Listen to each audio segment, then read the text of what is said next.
onde a gente tem muitas pessoas que discutem muito teoricamente, e eu não tenho nada contra essas pessoas, tá? Eu acho que precisa ter alguém que gere essa fundamentação para nós, mas, na minha opinião, essa fundamentação que não consegue trazer para a prática de sala de aula, para a prática docente, o trabalho associado, ela fica um pouco vã, ela fica esperando alguém que se aproprie dela para poder fazer esse chão de sala, vamos colocar assim. E no outro extremo, aquelas pessoas que são muito práticas, mas que usam muito o empirismo, né? Então, se você tenta falar assim, mas por que você acha que isso vai dar certo? Ah, é porque eu acho que vai, né? Então, assim, eu acho que quando a gente consegue fazer essa convergência, mesmo sabendo que, teoricamente, nós podemos ter diversos caminhos que nos permitam fazer essa análise, e aí, de repente, não tem como, a gente escolhe aquele que a gente tem mais afinidade, né? Pelo menos é um lugar onde você começa o caminhar, né? Então, se amanhã ou depois alguém aqui fala assim, pô, esse negócio dessa teoria da distância transacional, bom, para mim é furado. Tá ok, mas o que você tira ela e o que você vai colocar no lugar? Pelo menos tem algo que você já sabe que não presta, não é? Então, assim, aí eu acho melhor o estar junto do valente, né? Então, ok, então pega o valente, começa, e ali você vai encontrando outros caminhos, né? Mas é importante, na minha opinião, que tenha isso junto, tá? Essa convergência aí. Arthur? Bom, professor, na verdade, assim, é bem rapidinho. Primeiro, acho que comentar o que a colega já disse, é de uma satisfação muito grande estar participando do curso, e com muita tranquilidade, eu não sei quais os próximos passos, que vai seguir, mas até o momento tem superado as minhas expectativas, em especial por esse cuidado em explicar de onde que vem essa formatação toda, né? Eu falo que, discutindo essa questão da distância transacional, eu comecei a entender um pouco aqui que se presta forma, aqui que se prestam alguns momentos aí. Acho que vai ficando mais claro aí o mestrado que hoje eu faço na Faculdade de Medicina, ele é semipresencial, e acho que vai ficar mais claro para mim agora o porquê de algumas escolhas na formatação dele. Só um pouco na dúvida ainda, mas essa é uma questão muito ansiosa minha, de repente eu estou atropelando muito, como que vai se dar, uma dúvida a respeito de como que vai se dar a construção do trabalho de conclusão aqui da disciplina. Eu confesso que eu estou assim, acho que é muita ansiedade mesmo, querendo entender melhor como que vai se dar esse processo. A gente vai estar elaborando um curso ali, mas e aí? Eu realmente estou querendo entender um pouquinho melhor disso. Não precisa ser agora, não. Eu acho que eu estou ansioso mesmo. Eu vou falar um pouquinho hoje de como que eu estou pensando em propor essa construção e por que eu não coloquei ela ainda, não está liberada ainda. Tá? Então, daqui a pouquinho a gente fala a respeito. Mas alguém que queira colocar dúvidas, comentários, fiquem à vontade. Agora é o momento da gente bater esse papo mesmo. Tá? Professor, boa noite, Marlos. Gente.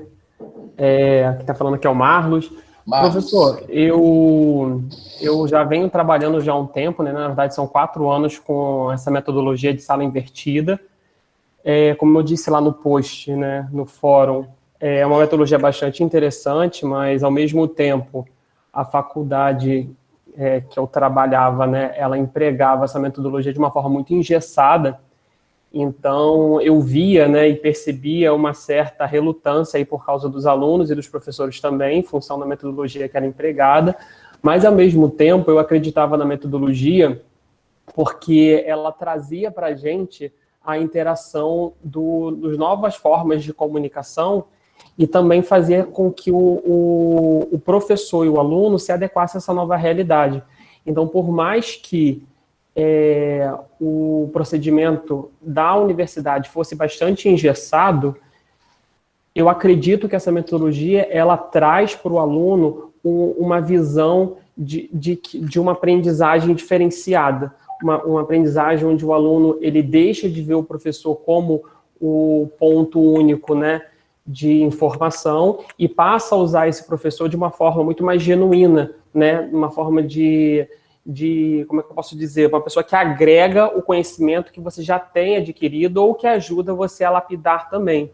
E aí, com esses textos que o senhor passou, principalmente esse último, que diz justamente, né, sobre essa questão de você já ter um conhecimento prévio sobre o assunto que vai ser abordado na aula, faz com que a minha mente abra, né, e que valide todas aquelas reuniões pedagógicas que a gente teve durante esses 4 anos sobre essa metodologia. E me faz ter um ponto de reflexão de que muita coisa ainda está por vir, né, ainda mais agora impulsionado pela pandemia, onde os meios de comunicação se tornaram cada vez mais fortes e, de repente, pode ser impossível voltar, né, à questão estrutural da educação como era antes. Então, eu acho que é um meio aí de a gente validar e revalidar essas novas formas de comunicação e aprender com elas também, porque é tudo muito novo, né? Todo mundo produz conteúdo, cada vez mais a gente tem mídia social que produz isso, e por que não fazer com que o sistema de educação ela caminhe junto com essas novas formas de comunicação. Então, só dando um parecer aí que eu estou achando bastante interessante e já vem corroborando com o que eu já trabalho atualmente. Tá bom? Obrigado. Obrigado, Marcos. Bom, deixa eu só justificar, então, por que eu usei aquele texto do ensino híbrido, né?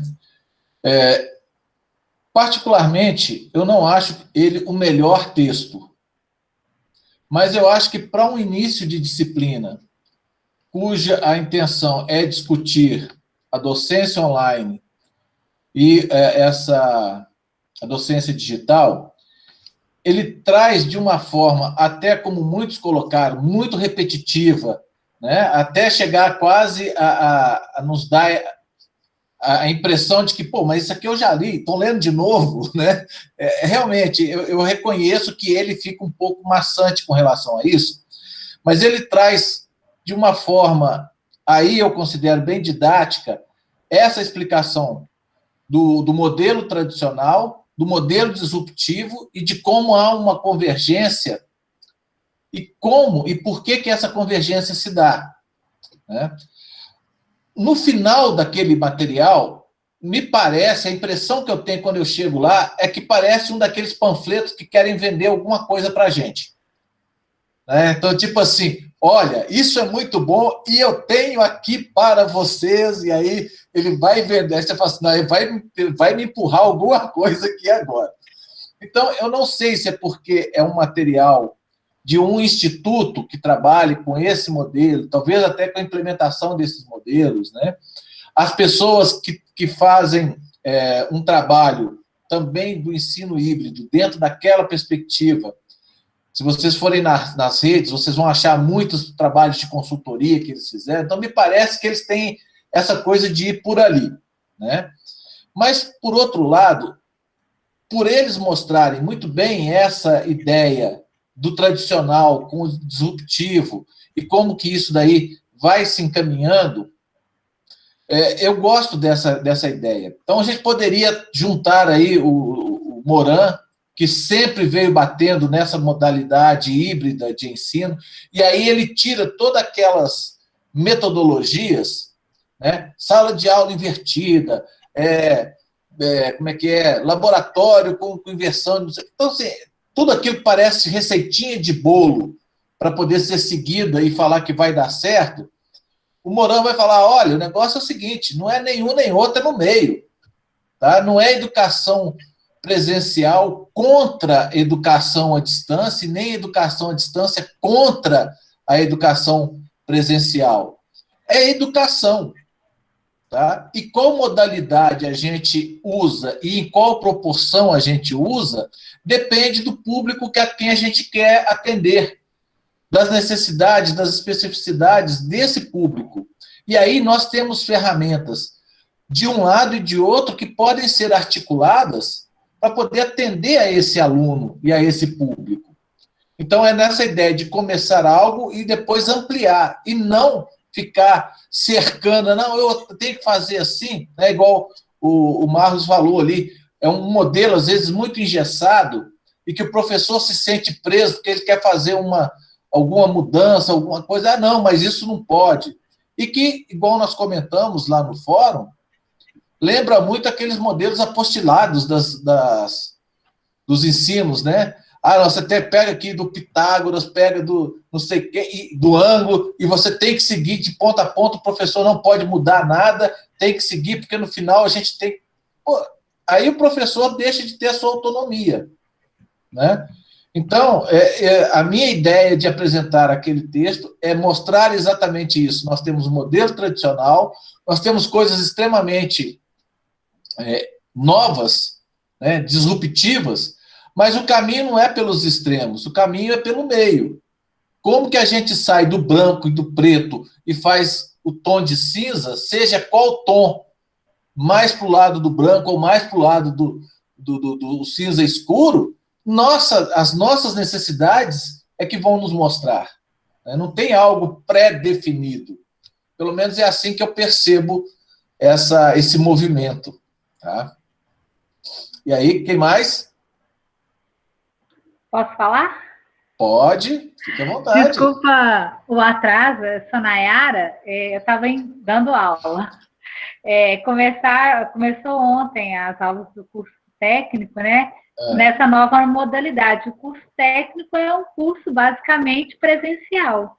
E a disciplina que eu leciono são as técnicas de enfermagem. Como você vai ensinar alguém a funcionar uma veia virtualmente. Então, a gente teve que se adaptar, né, a essa realidade. E uma coisa que eu achei muito interessante do texto, que eu falei assim, gente, será que a pessoa escreveu pensando que ela ia ter que ser obrigada a viver esse novo modelo? Quando ela escreveu, parece que ela estava prevendo esse novo modelo de docência, né? Que acabou que a gente foi obrigado a ter que acatar esse novo modelo pela necessidade atual da questão do Covid. Então, eu falei assim, a pessoa que escreveu, ela não imagina o tanto que em 6 meses o mundo deu voltas e acabou que o modelo disruptivo passou a ser a regra, né? A questão da aula presencial foi colocada de lado e a gente está tendo que se moldar na plataforma, modalidade online.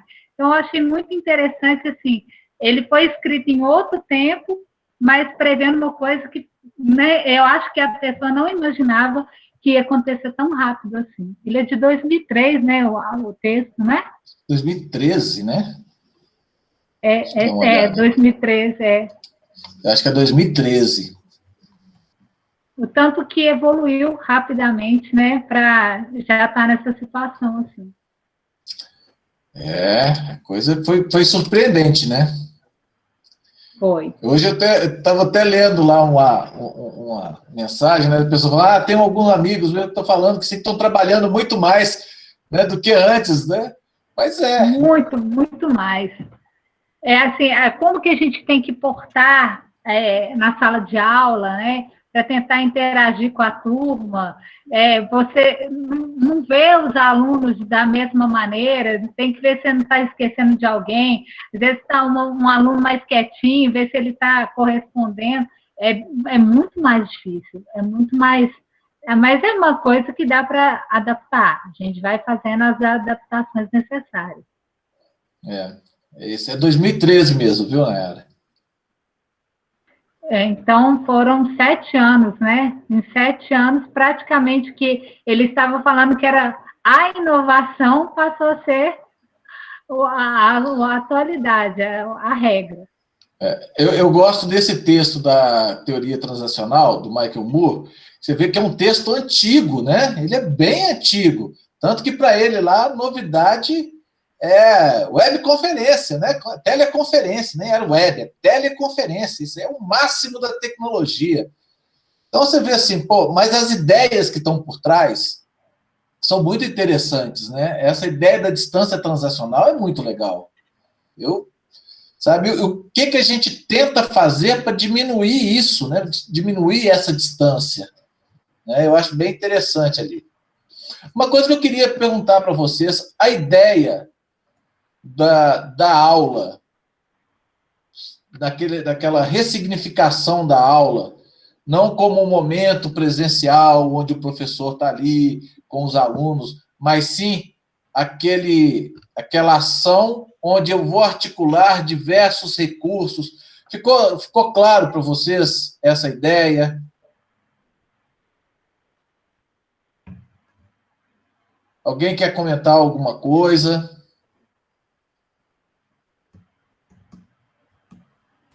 Professor, boa noite. Inclusive, né, a gente que trabalha na área de engenharia, a gente utiliza muito o software para mostrar ao aluno, né, principalmente quando a gente trabalha questões de sólido e revolução, que não dá para fazer no quadro. Quer dizer, dá para fazer, né, mas você demora uma vida fazendo no giz e tudo mais. Então, o aluno ele acaba entendendo muito melhor quando a gente aplica certas ferramentas que apresentem para eles, né, a questão da visualização. Então, fica muito mais fácil. Então, eu já venho trabalhando já com isso também. Né? É comum trabalhar com esse tipo de modelo. É legal. E aí também muda a relação que você tem com o conteúdo, que passa a ser mediado por esse outro artefato, né, Marluz? Porque você ter um software e trabalhar da maneira tradicional não faz sentido, né? Então... Não, com certeza. Inclusive, a sensação que eu tenho é que os alunos eles ficam muito mais interessados, porque eles estão vendo uma coisa mais dinâmica, né? E ele faz eles terem a sensação de pertencimento da disciplina, o que é muito interessante, porque uma vez é diferente você trabalhar as questões de forma teórica e você mostrar aquilo que está acontecendo na vida real. Então, eu sempre tento trazer, né, durante as aulas, situações práticas, né, do que o engenheiro vai enfrentar no dia a dia, mas você mostrar o fenômeno, né, não só baseado no seu relato de experiência, mas apresentar eles como ocorre, pelo menos em escala laboratorial, né, isso é muito interessante. Então, isso faz com que o aluno absorva muito mais o conhecimento. E eu falo muito por mim também, né, na questão na aula no mestrado foi assim, no doutorado também está sendo. Então, acho que isso traz aí um plus para o desenvolvimento acadêmico também. Eu também. Pode falar. Só pegando o gancho aí da fala do Marlos, quando ele traz a palavra pertencimento, eu acho que num processo de ensino e aprendizagem, o processo é esse que está se dando, né, de forma virtual, dentro de um ambiente virtual de aprendizagem, mas eu acho que essa ideia de pertencimento ela cola muito no sentido do acolhimento. Esse acolhimento, ele tem muito a ver com o cuidado com que esse ambiente é tratado, né? Eu acho que talvez até muito da resistência com relação à modalidade à distância é justamente essa, né? Você teme, porque, assim, alguns chegam, eu mesmo chego meio que Jurassic Park, assim, então existe todo esse temor, né? Então, eu acho que essa palavra e pertencimento cola muito com essa questão do acolhimento, ou seja, existem ambientes virtuais de aprendizagem, existem módulos, existem plataformas, e existem também outras que, pelo amor de Deus, né? É bem complicado o processo. E eu devo liberar para vocês um texto na semana que vem, que vai falar um pouco sobre atividades de quebra de gelo, que a gente chama, que é aquele start inicial. Sabe aquelas atividades, quando a gente tem curso presencial, que a gente fica lá no fundo para ver se ninguém enxerga a gente, né? Eu, pelo menos, sou assim, né? Aquelas coisas, agora vai cair, todo mundo tem que segurar. Então, assim, acaba que no à distância também a gente faz isso, né? Aquele fórum da atividade 2, a ideia é essa, é uma atividade de quebra de gelo. Todo mundo chega meio assim, né? Meio perdido, meio desconfiado. E aí, como é que você faz para poder tentar fazer com que as pessoas que estão participando ali naquele grupo se sinta mais integrado e sinta, como diz a Ana Maria, pertencendo, né? Aquela sensação de pertencimento a um grupo. né? Então, você tem que fazer alguma coisa para tentar aproximar essas pessoas. Qual foi a minha opção? Baseado em uma série de opiniões, de fundamentações, eu propus aquela atividade. Cada um batia, se apresentava, batia uma foto que tinha uma história para a pessoa e colocava ali compartilhando. Vocês veem que no começo, não sei se vocês perceberam, era assim, eu pus o primeiro, aí alguém colocou, eu já fui lá e já comentei. Aí o outro foi, eu já fui e comentei. De repente, aí o outro já lançou e já viu a do colega. Aí já fez um comentário. Aí parece que vai havendo realmente uma quebra de gelo. Né? No final, você já chegava lá, tinha, né, mensagem com 6 comentários, 7 comentários. Né? O pessoal, ô fulano, você está aqui, legal e tal. Então, assim, a ideia é essa. É trazer algo que seja significativo e que faça esse nó para que a rede aconteça. Porque se eu não me sentir vinculado àquele grupo, pertencente àquele grupo, a tendência é eu me isolar. E aí eu não me coloco nas discussões. Se eu tenho uma dúvida, eu não me sinto à vontade de me expor colocando a minha dúvida. E se a gente consegue aproximar o grupo, eu vou ter uma possibilidade de uma maior interação. Então, vem aí uma palavra que já apareceu nessa segunda semana, que é a intencionalidade. As coisas não podem ser simplesmente, não, a gente põe isso aqui, mas para que você está pondo? Tem que dar horário para o pessoal, tem que dar aí uma quantidade de horas, então põe mais esse trem aí e deixa o pau comer, né? Que era mais ou menos a ideia do uso de tecnologias quando ela veio para a educação. Né? Eu tinha uma amiga que a escola dela obrigou ela a usar o laboratório. Aí o que ela fez? Aquilo que ela passava no quadro, ela criou um PowerPoint, levava, passava para o laboratório e passava o PowerPoint. Em vez de copiar com giz, ela usava o PowerPoint. Estou usando tecnologia, não precisa falar nada. Estou usando. Então, assim, não é simplesmente usar por usar. Né? A gente tem uma intencionalidade. E é isso que eu quero tentar trabalhar com vocês.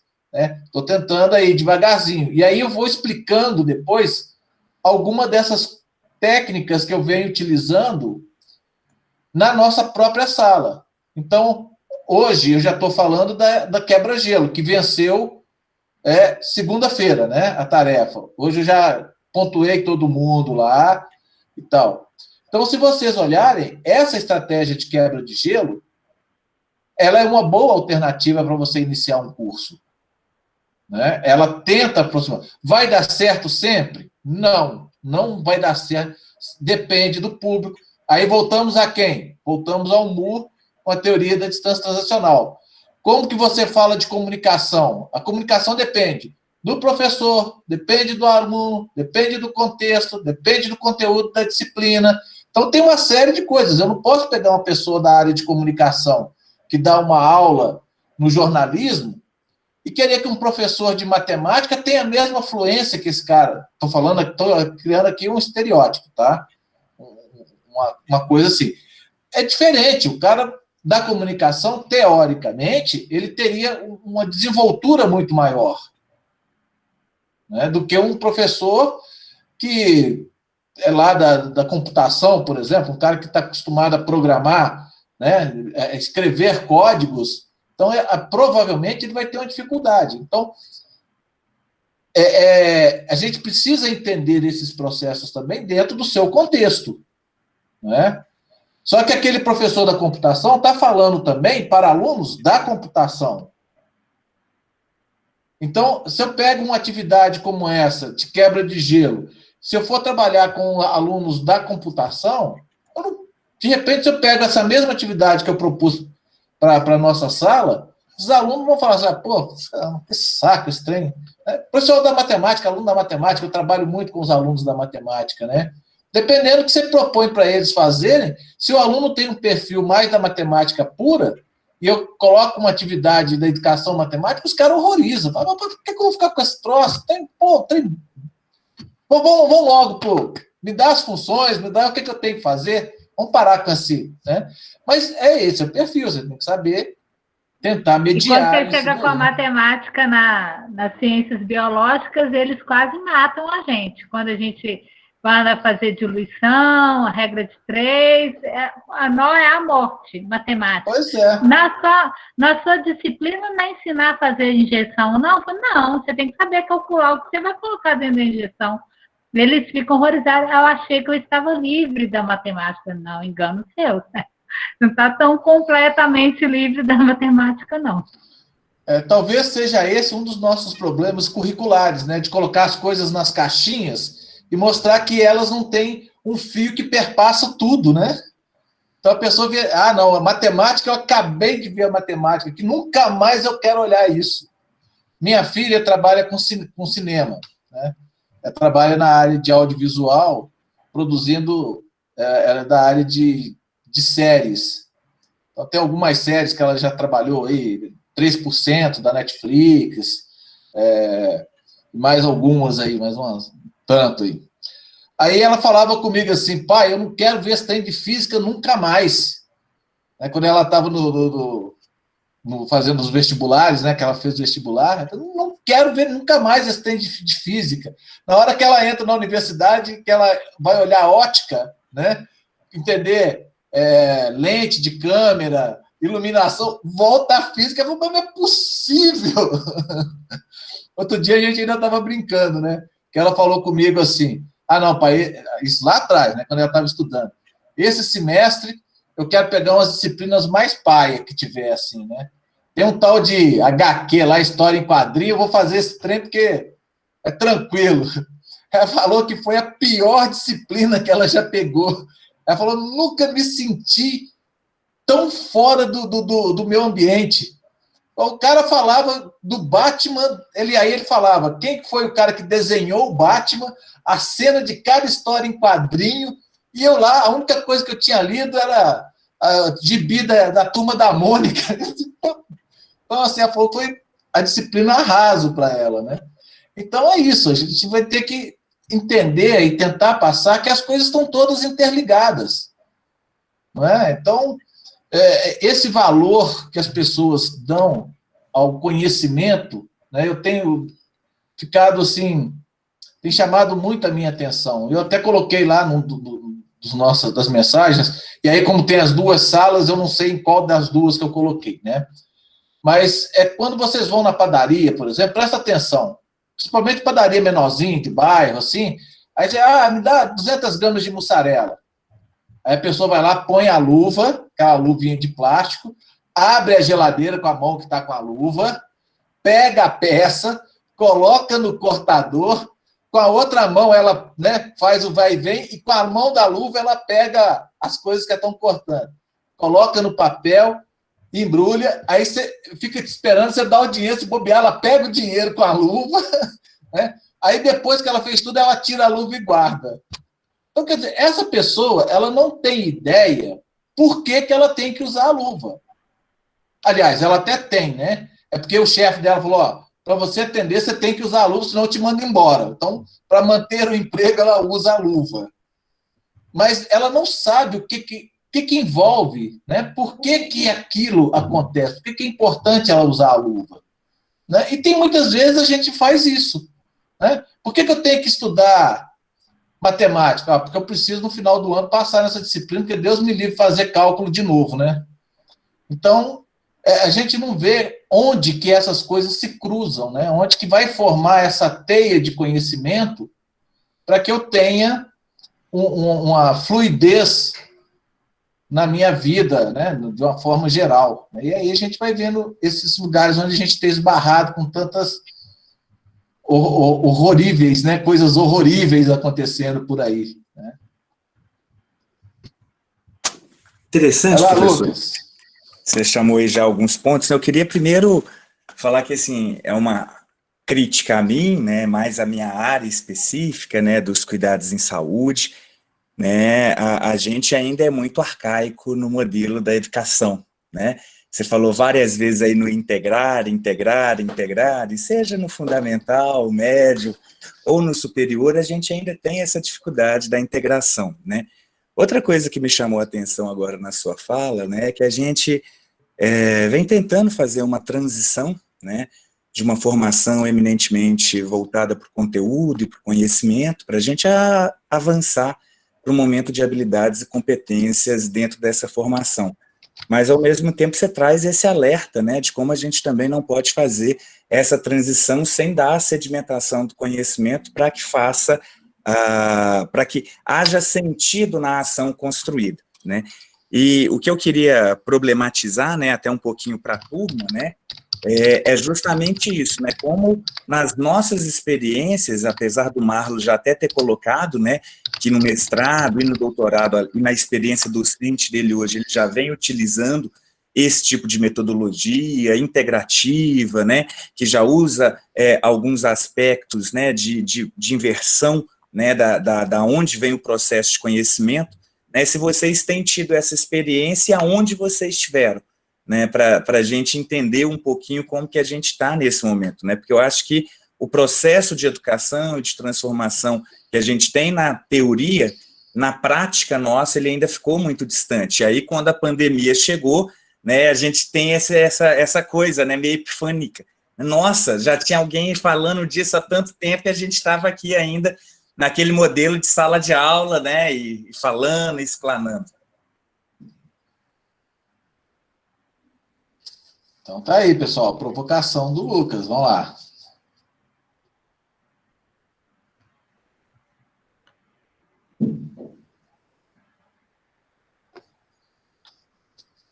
Lucas, só o barulho do grilinho, ó.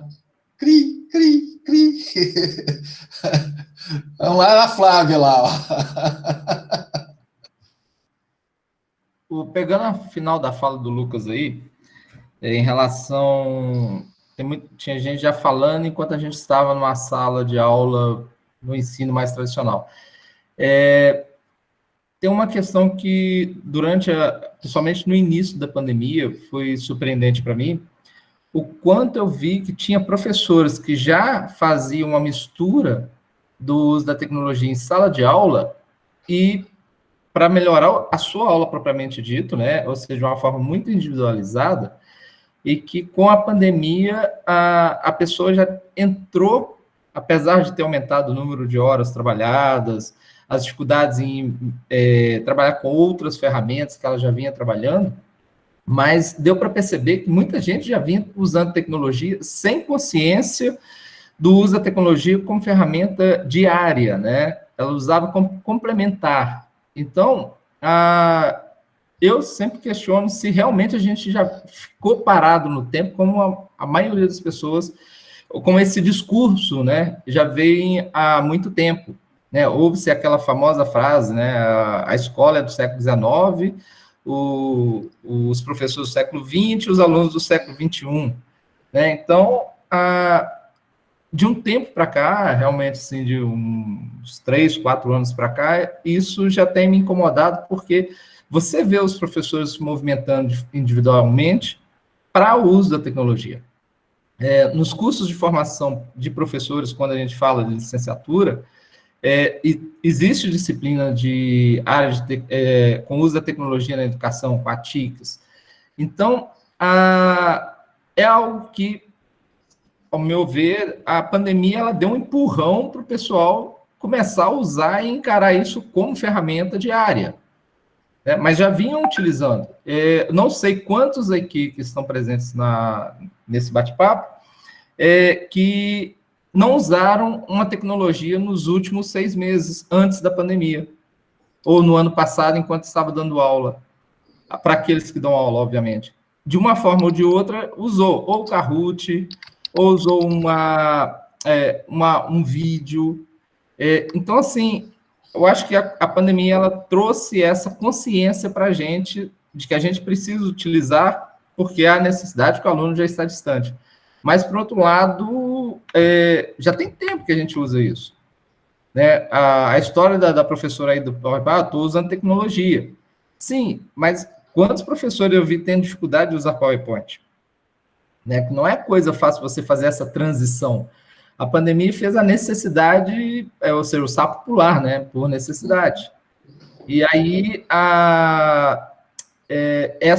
então, assim, essa discussão se realmente a gente tinha uma educação parada, né? Estagnada, é algo que eu realmente questiono muito. Se a gente for pensar, esqueci o nome do tecnologia, não Morano, não. Ele coloca isso desde 1900, finalzinho da década de 90. Então, assim, a discussão já vem há muito tempo e muitas pessoas movimentaram, né? E a escola mudou, se a gente for perceber. A questão do engessamento do conteúdo, como você citou, dos sistemas de ensino, positivo, ângulo, Pitágoras em si, ela veio baseada no aumento de produtividade. Ela tem um embasamento tecnológico muito forte por trás, né? Hoje, na escola que eu trabalho, usa o sistema ângulo. O livro do aluno é nada. Até pelo preço que ele paga, não tem nada naquele livro. Livro de matemática e português não chega a um terço que deveria ter de exercício. Mas o manual do professor é muito bem elaborado e traz muita questão para poder a gente procurar complementos, ou seja, ele dá muito mais trabalho para o professor do que necessariamente simplesmente igual o livro didático que você pega aí e vai folheando. Então, se o professor realmente quer trabalhar, ele tem recursos nesses manuais. Sou contra o engessamento, sim, mas o engessamento hoje ele está até muito mais aberto, porque os próprios sistemas viram que não adianta ele engessar tanto professor, porque senão ele teria que entregar todas as tecnologias necessárias para ele desenvolver aquelas atividades. E como o sistema não tem condições de entregar, o que ele faz? Ele abre, ele desengessa um pouco, dando mais trabalho para o professor. É igual você selecionar livro didático, ou classificar livro didático. A classificação lá de 2 estrelinhas, 1 estrelinha, os livros didáticos que tem, se você for pegar os livros didáticos melhores classificados, né, classificação A, pelo FNDE, e aí, se você for olhar o livro dá muito trabalho para o professor, então a maioria dos professores pega o livro classificação C, D, porque ele só vai virando página. Mas os professores que optam pelos livros de melhor classificação, eles trabalham muito, trazendo até, e os livros sugerem o uso da tecnologia na educação. Então, assim, a questão de usar um discurso, né, que quebra isso, eu acho que a pandemia favoreceu muito, para a gente ver que a gente já usava, porque você vê que são pouquíssimos professores que estavam parados no zero mesmo, que tiveram muita dificuldade, todos tiveram, né, porque foram várias ferramentas que as pessoas foram usando, mas foram pouquíssimos que estavam na estaca zero em relação à tecnologia. Outros já vinham usando de uma forma ou de outra, esporadicamente, mas estavam introduzindo. E eu acho que é um processo, né, Sandro? Sim. Não é que eu falo, as coisas não acontecem. Eu falei isso para minha mãe esses dias. Eu falei, mãe, a minha mãe danada para não querer ir no médico, sabe? Mas reclama de tudo, né? Ai, meu Deus do céu, tô mal aqui. Eu falo, mãe, vai estragar, não estraga do dia para a noite, não. A gente estraga, gasta anos para poder estragar, né? Para consertar também não conserta de um dia para a noite, não. Leva um tempo para poder consertar, tem que ter paciência. Então, a mesma coisa na educação, né? Se apropriar das tecnologias para usá-las como mediadoras do processo didático-pedagógico não é algo que você aprende, né? Bateu a porta, atravessou a porta, você já está sabendo. Não é assim. Tem todo um processo, e a pessoa começa esse processo devagarzinho. Tem um professor, que é o Marcelo Borba, que ele fala muito da educação matemática e uso de tecnologias, né? E ele criticava muito o que ele chama de domesticação da tecnologia. É você usar a tecnologia, que tem um potencial imenso, mas você usa limitando para fazer exatamente o que você fazia uma tecnologia anterior. Aí, esses tempos, a gente conversando, ele estava na minha banca do doutorado, né? E eu falava, Marcelo, eu discordo dessa ideia que você trabalha contra a domesticação, porque não vai haver um uso inovador da tecnologia se primeiro o cara não domesticar a tecnologia. Se ele não pegar a tecnologia hoje e trabalhar e ver que com ela ele pode fazer o que ele fazia anteriormente, ele não tem incentivo para poder continuar buscando coisas novas. Né? Então, na minha tese de doutorado, eu trabalhei com a teoria da atividade, analisando exatamente as mudanças que aconteceram na prática de uma professora que veio da educação presencial e foi colocada na educação à distância. E o processo de evolução da apropriação tecnológica que aconteceu com ela, o que ela fez, foi exatamente a partir da necessidade de usar tecnologicamente aquilo que ela já usava. Então, ela dava aula presencial no quadro. Quando ela foi para a educação à distância, qual foi a tecnologia mais próxima que ela tinha que permitia ela fazer isso? Era teleconferência, videoconferência, não era nem webconferência. E aí ela dava aula. Ela ia para o quadro, dava aula normal. Os alunos, para poderem assistir às aulas, tinham que ir nos polos. E aí chegou um momento que os alunos falaram assim, mas isso aí eles gravam, isso aí fica gravado, depois eu assisto como se fosse uma videoaula. A hora que ela começou a ver que as salas estavam vazias e que os alunos estavam usando as aulas dela como videoaulas, ela falou, vou ficar aqui até 10 horas da noite dando aula para esse povo? Eu vou fazer alguma coisa que é gravar, então, a videoaula. Não sei gravar, mas aí ela larga aquela tecnologia e dá um passo a mais. Só que ela já dominou aquela tecnologia de dar aula no quadro e de gravar. Aí ela foi gravar, então, as videoaulas. O que eu tenho mais próximo disso daqui? E assim ela vai fazendo uma escala de mudanças de tecnologia, mas sempre se apropriando dessas tecnologias. Tem um texto que eu gosto muito, quando eu trabalho tecnologias com meus alunos, que depois eu vou até disponibilizar lá, vou deixar anotado aqui, que é Do Quadro Negro à Lousa Digital. Não sei se vocês já conhecem esse texto, é da história da matemática e do uso de tecnologia, mas é muito legal você ver a história, a pessoa falando como que era no início do uso do quadro negro. Ninguém queria usar quadro negro. O quadro negro era assim, era o ápice do uso de tecnologia. Aí ela contando os casos, né, dos alunos cuspia na tábua e passava a camisa para poder limpar, porque eles não tinham caderno, tinha uma placa de ardósia, onde eles escreviam com gesso. Então, para apagar, em vez de eles usar um paninho, era a camisa. Vocês imaginam que um monte de menino em sala de aula fazendo isso. Então, assim, é muito interessante quando a gente olha para trás e é o que o Sandro está falando. Tem muita gente usando de uma maneira individual e que, às vezes, institucionalmente isso não vai aparecer, mas na hora que você chega que é preciso, a pessoa fala, não, então agora eu vou passar a organizar de uma maneira diferente, mas ela já dominou aquela tecnologia anterior e ele vai ter que dar um novo formato para ela. Né? Então, acaba que ele vai gradativamente adquirindo e se apropriando dessas tecnologias. Né? Eu concordo muito com o Sandro nisso daí.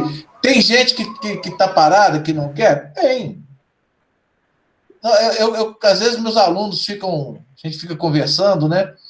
E aí eu falo para eles, olha, você tem de tudo aqui, nesse mundo. Você tem o que você quiser falar, que tem, você pode falar e você vai achar gente para fundamentar isso aí teoricamente.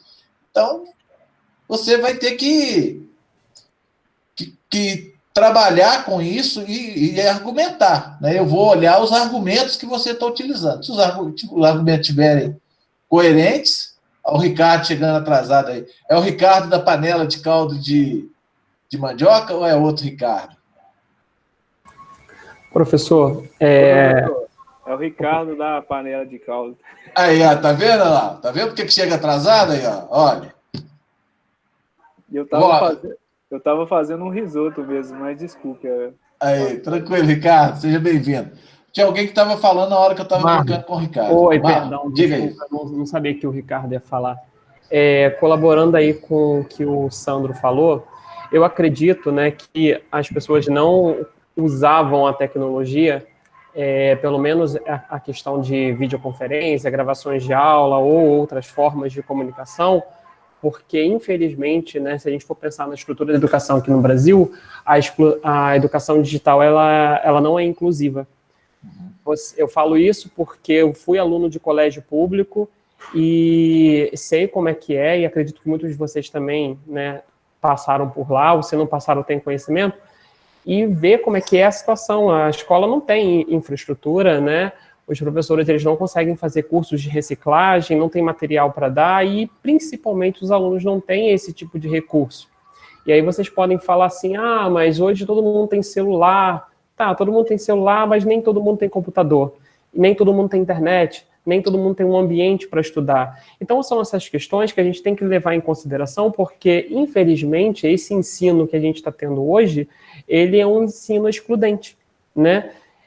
Você vê pessoas do interior, do estado do Rio de Janeiro, até mesmo no centro, né, ali, né, que eu tenho parentes que moram ali, que são alunos de colégio público do estado e estão sem aula até hoje, porque a escola e o governo não passou uma forma de passar conteúdos online, entende? Então, a questão é como a gente adquirir essa tecnologia que está aí, difundir essa tecnologia com diferentes realidades, porque a gente possui muitos Brasis, né?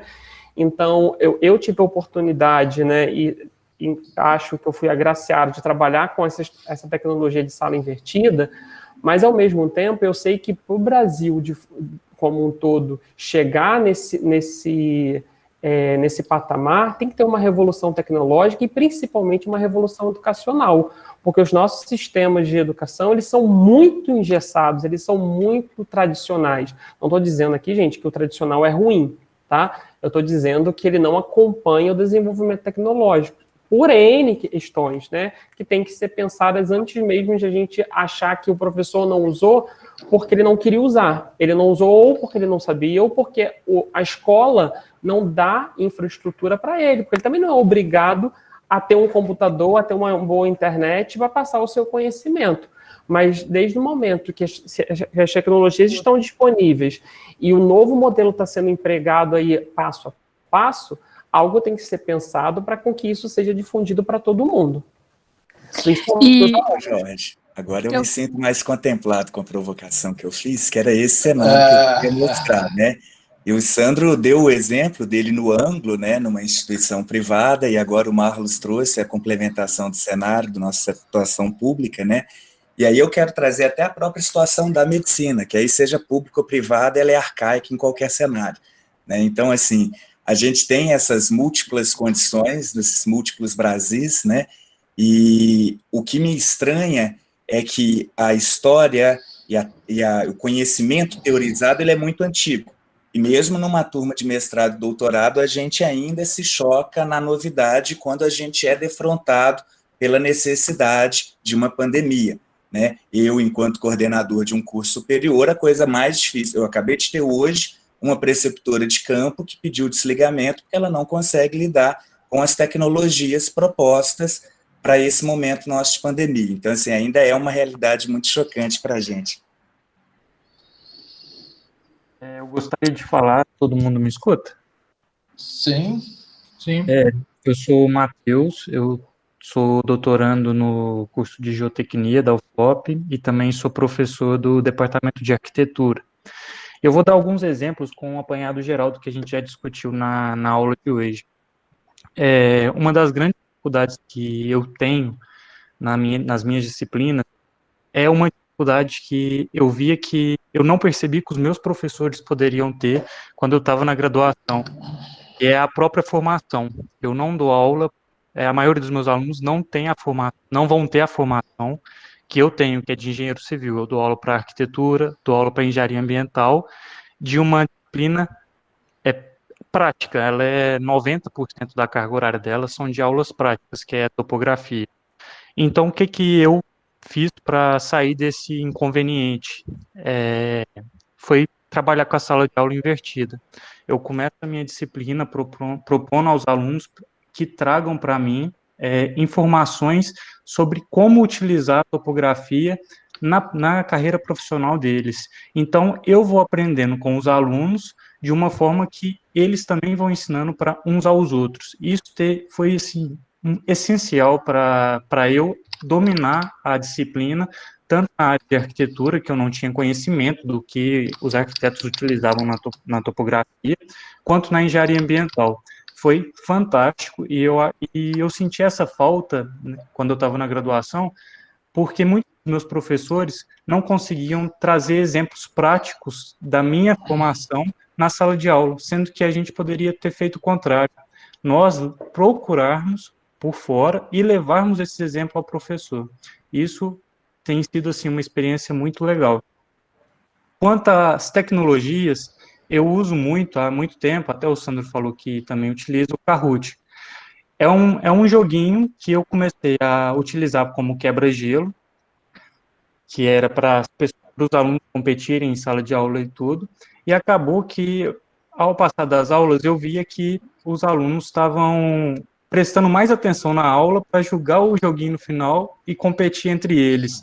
Então, isso gerou um pouco mais de atenção por parte dos alunos, principalmente nas turmas que os alunos não me viam como o melhor professor, porque eu não tinha a formação que eles iriam ter. Que os alunos acabam tendo essa visão de nós professores. Ele é engenheiro civil, você é arquiteto, então essa aula para mim não vai servir de muita valia. O Kahoot foi muito legal, até que eu tive a experiência com um aluno que veio acho que é de Moçambique, que no final da aula veio conversar comigo que ele não tinha internet e que ele gostaria muito de jogar o Kahoot em sala de aula comigo, e esse aplicativo precisa de internet. Então, eu tive que procurar uma outra ferramenta, e eu encontrei, eu até tinha o nome, estava procurando aqui antes de começar a minha fala, é um aplicativo que chama Plickers. Esse aplicativo, ele funciona exatamente igual ao Kahoot, só que a gente imprime um quadro e os alunos vão responder, e apenas eu, como professor, vou ter a tecnologia de fazer um scanner nesses quadros. Então, eu comecei a trabalhar da mesma forma que o Kahoot trabalhava, só que de uma forma mais inclusiva, no sentido social, na minha sala de aula. A grande dificuldade que eu estou tendo atualmente no meu trabalho é que nós temos um aluno cego na engenharia urbana, e eu também vou ser o professor dele no próximo período de uma disciplina totalmente visual. Não tem como você trabalhar topografia, eu não consigo imaginar trabalhar topografia sem enxergar.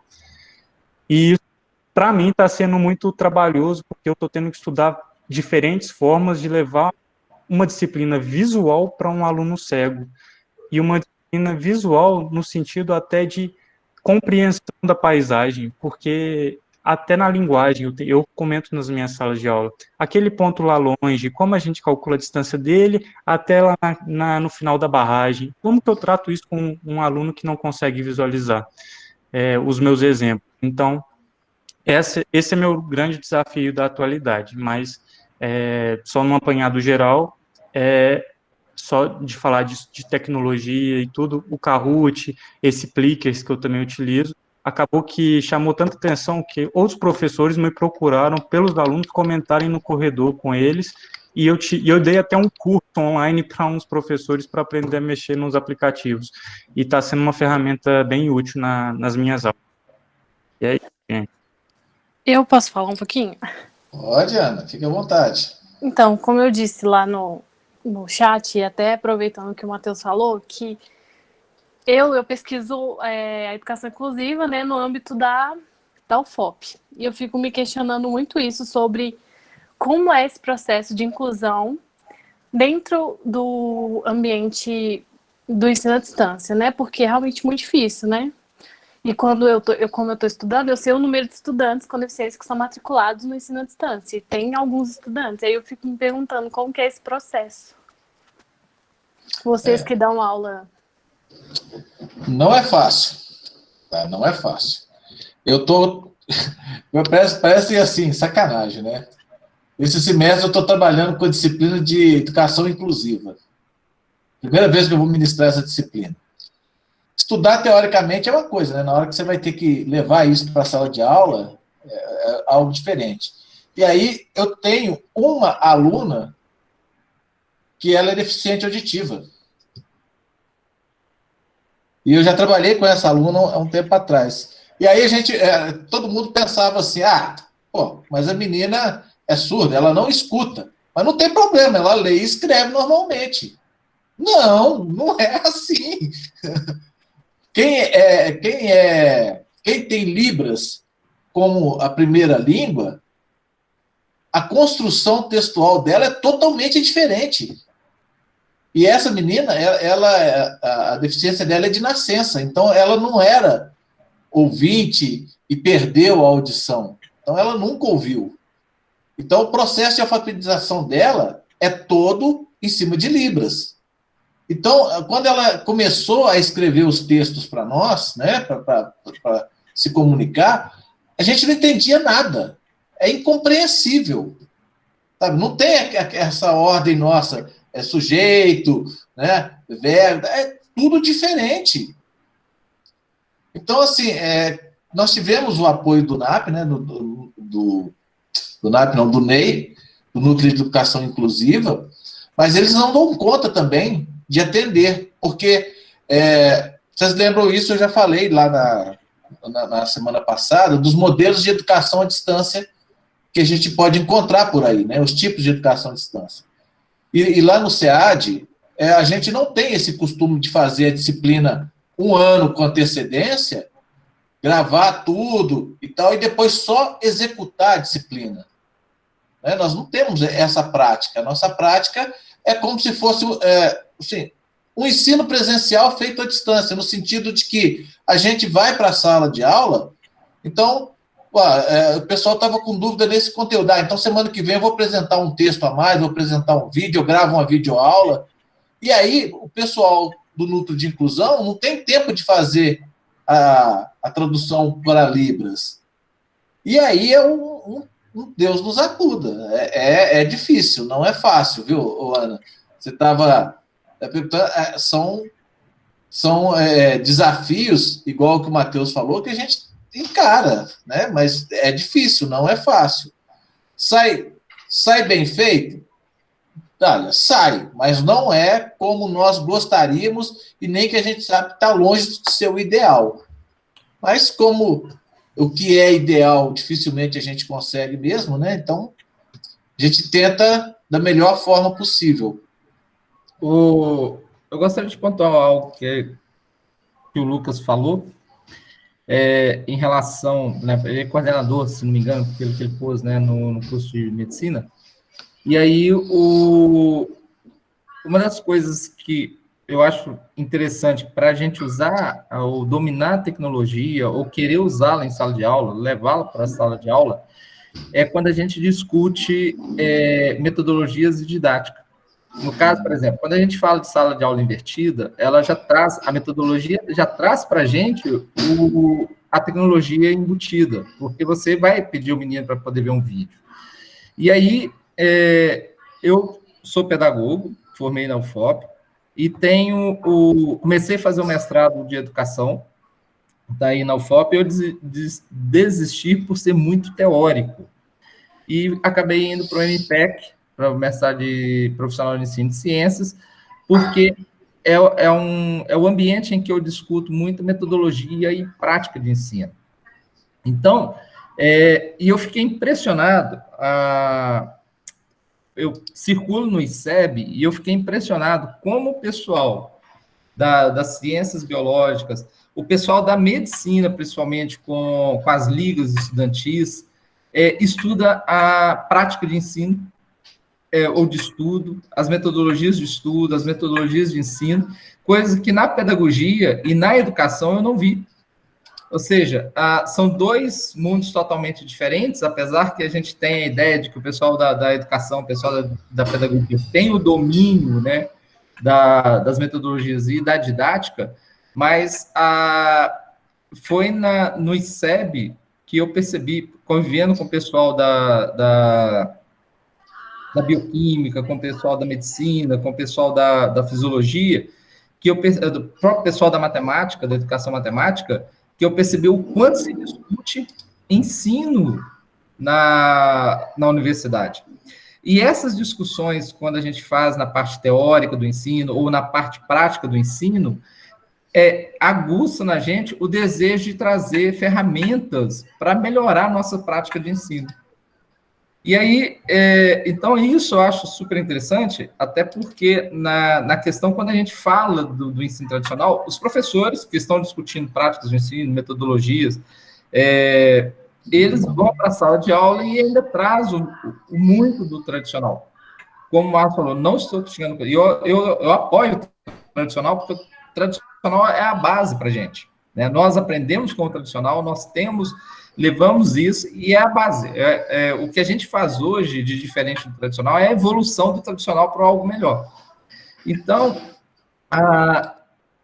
o que você trouxe no início da conversa sobre a teoria, né, embasar a prática, eu acho isso muito legal. E para a gente ter uma motivação maior no uso da tecnologia, basta a gente discutir, basta não, né? Mas uma das coisas que eu acho que é o caminho é a gente discutir didática, discutir metodologia. Porque aí você começa a ver que você pode fazer algo de diferente e, ao mesmo tempo, você vai ter que ter recurso. Na hora que você fala de recurso didático, aí sim você abre a sua cabeça para poder usar as tecnologias. Porque você fala, se você não for usar igual o Picles, que você vai usar cartões, né? É uma ferramenta de jogo tecnológico que você consegue fazer inclusão.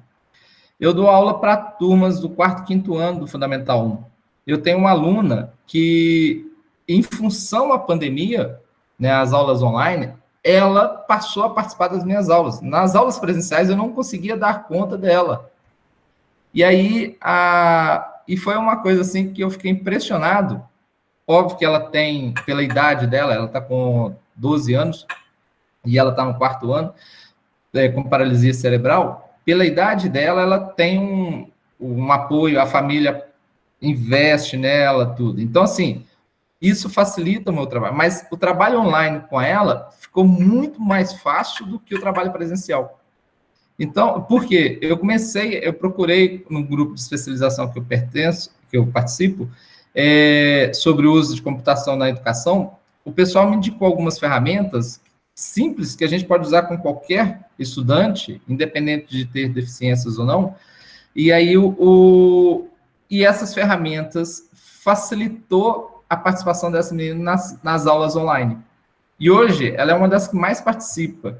E isso para mim foi muito gratificante. E dentro de sala de aula presencial, nossa, eu não consegui de jeito nenhum fazer o envolvimento dela na disciplina, na matéria, no decorrer da aula. E eu achei que foi muito legal nesse sentido. Então, o pessoal está comentando sobre inclusão, né? Se a gente procurar, a gente acha recursos, né? Eu sei que ensinar um cego a parte de topografia é um desafio enorme. Talvez eu nem imagino como possa ser resolvido isso. Mas o desejo, eu acho legal no Matheus, porque assim, o desejo de querer correr atrás vai fazer com que ele ache alguma maneira, pode não ser a perfeita, mas alguma maneira dele incluir esse aluno, né, mesmo que ele não atinja, mas aí o processo avaliativo não é se ele consegue entender onde está a represa, onde está o ponto mais longe, mas como ele está se evoluindo para entender o processo da medição, talvez, né, sei lá. Mas eu acho que o desejo do professor vai levá-lo a achar alguma coisa para esse aluno se sentir que ele pertence à classe.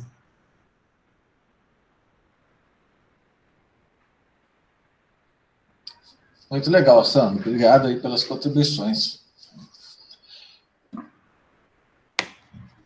Bom, pessoal, eu estou querendo falar um pouquinho sobre o trabalho que eu estou pensando em propor para vocês. No início da nossa conversa, o pessoal já estava falando aqui, né, como que poderia, como que vai ser, o pessoal já está um pouco ansioso aí.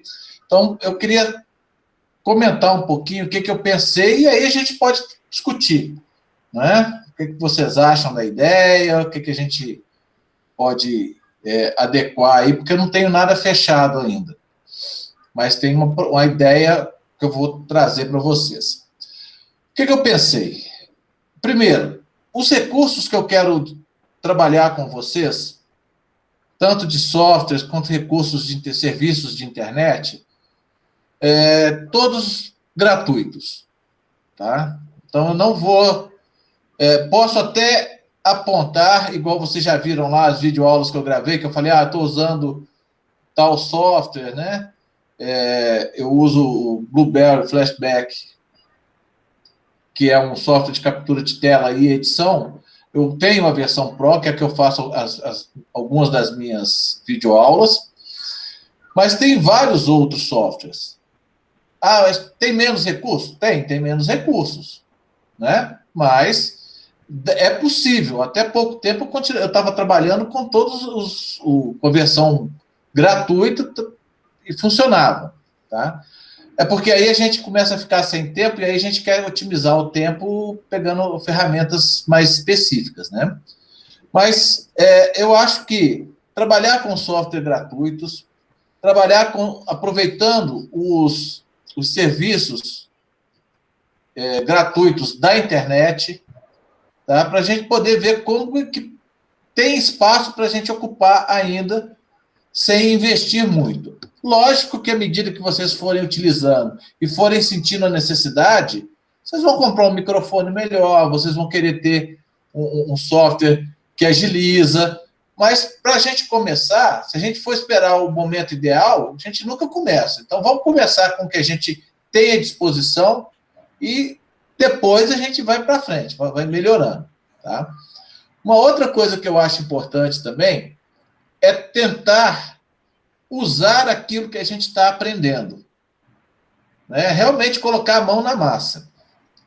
Então, eu pensei que, à medida que a gente vai caminhando na nossa disciplina, para a gente ir estruturando um curso de curta duração. A minha ideia nem é pegar uma disciplina, eu vou trabalhar uma disciplina toda. Não, vamos pegar um curso de 5 horas. Tá? Um curso de 6 horas. Por quê?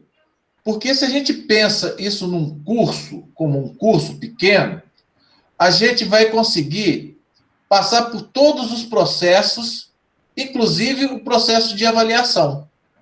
Tá? Começar desde a definição do tema, o objetivo geral, objetivos específicos, desmembrar a partir dos objetivos específicos, escolher quais os recursos que a gente vai utilizar. Se for o caso, produzir um material em PDF, nós vamos produzir uma videoaula, nós vamos usar um ambiente, ou pelo menos pensar numa estruturação para um ambiente que atenda minimamente a proposta de comunicação desse nosso curso, quais são os processos avaliativos, como que a gente vai fazer para planejar e distribuir a carga horária do curso.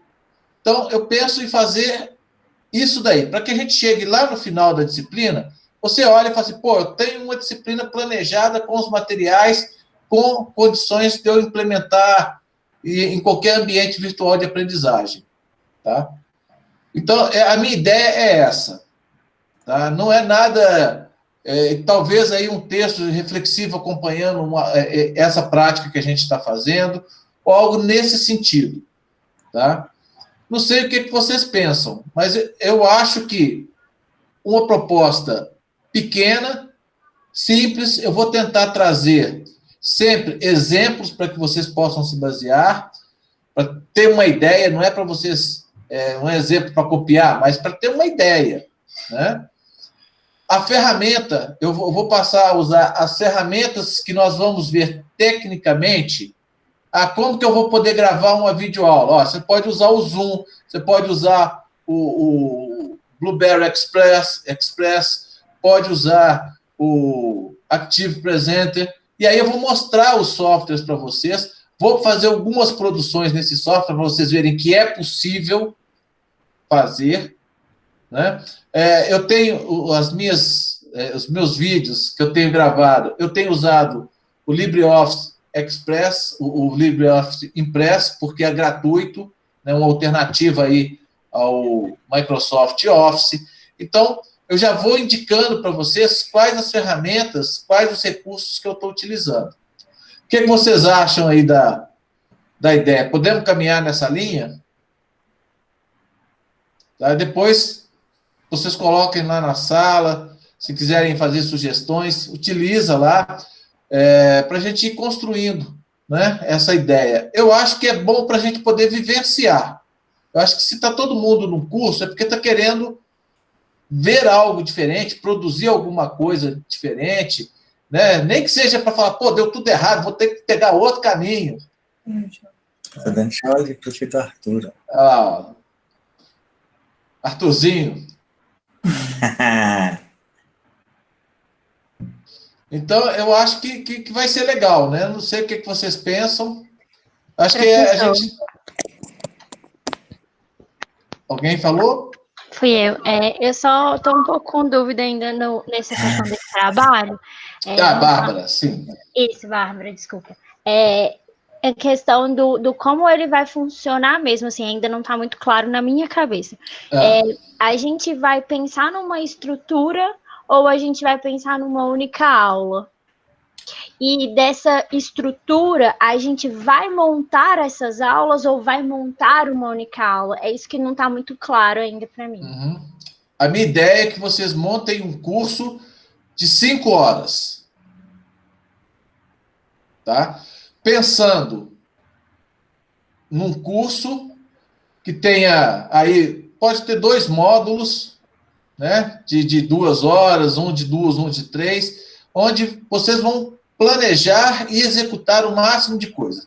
Por que eu ainda não liberei isso na plataforma da disciplina? Porque eu quero uma ferramenta que me permita trabalhar quase que como um portfólio. Tá? O Anderson está perguntando aqui, tema livre? Tema livre. Tá?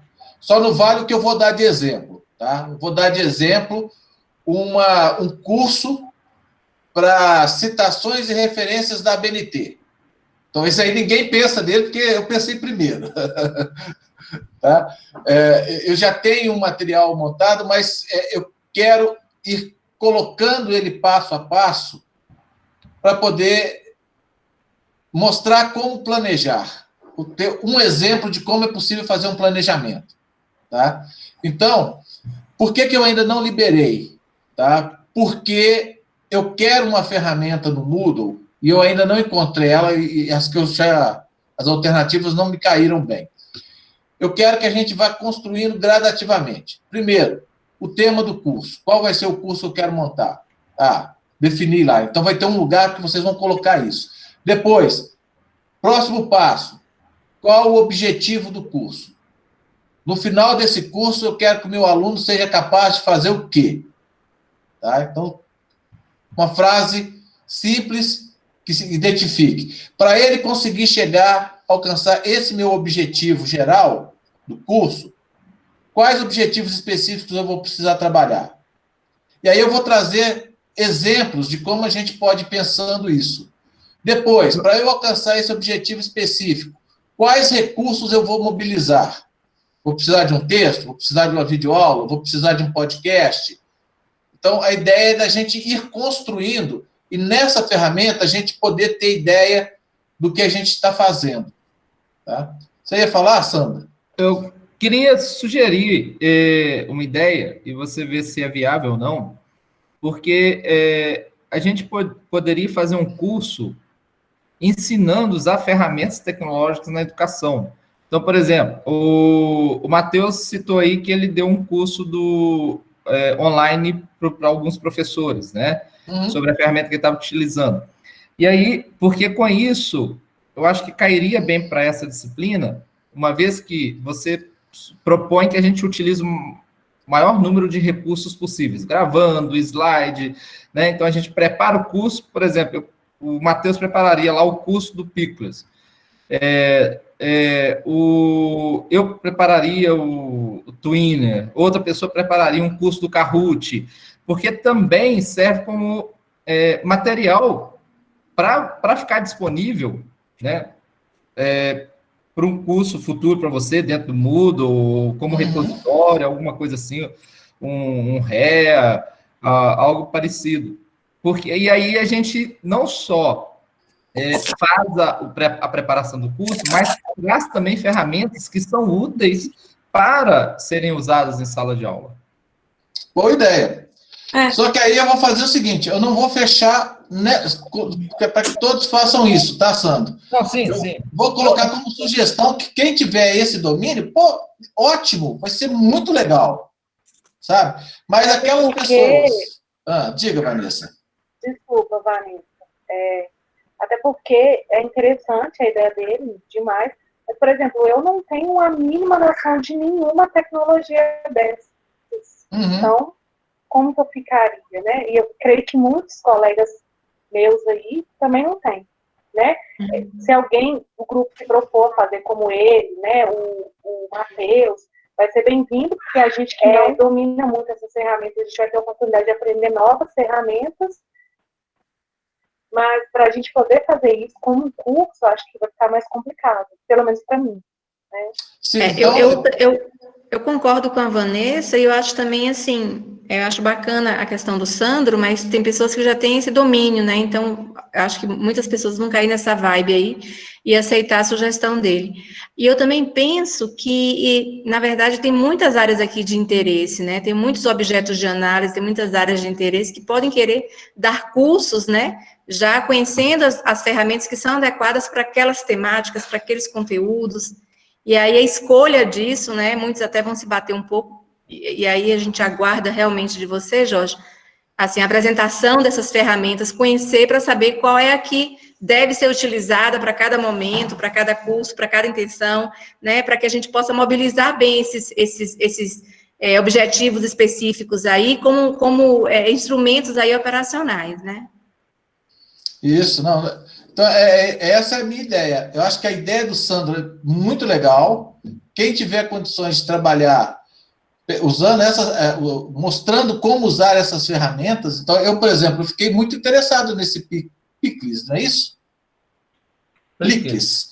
Achei muito legal. O Kahoot eu já conheço, né? Então, assim, quem puder mostrar novos recursos, pô, vai ser ótimo.